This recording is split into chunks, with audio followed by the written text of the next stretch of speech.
Il y a un autre sujet de désaccord entre la Première ministre et le MEDEF, c'est celui de l'index des seniors obligatoire. Le MEDEF ne veut pas en entendre parler.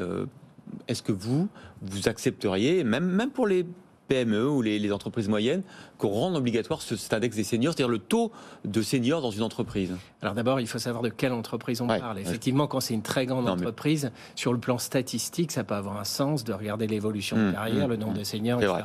Quand vous êtes dans une entreprise de 50 salariés, ça n'a aucun sens. Si ça concerne 3 personnes ou 4, ça ne veut rien dire.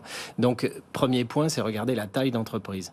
Ensuite, si c'est aider le chef d'entreprise à gérer sa pyramide des âges, à anticiper, à être bien conscient de la situation, pourquoi pas?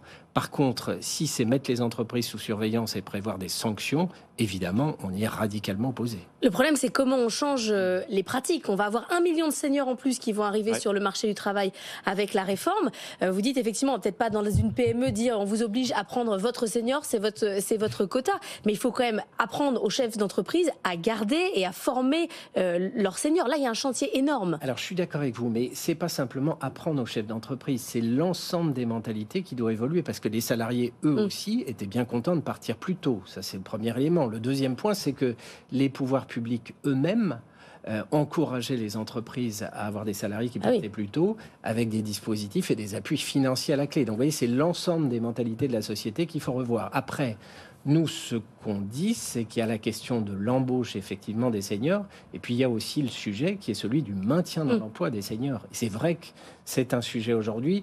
On a proposé un certain nombre de dispositions, notamment qu'on puisse avoir une diminution de cotisation sociale pour les salariés à partir d'un certain âge, pour diminuer leurs coûts, puisqu'on sait très bien qu'en fin de carrière, par définition, vous coûtez plus cher. Ça aurait un sens. Qu'est-ce que vous a répondu, cette proposition? On verra ce soir, mais a priori, je crains qu'on n'ait pas gain de cause là-dessus, et c'est bien dommage.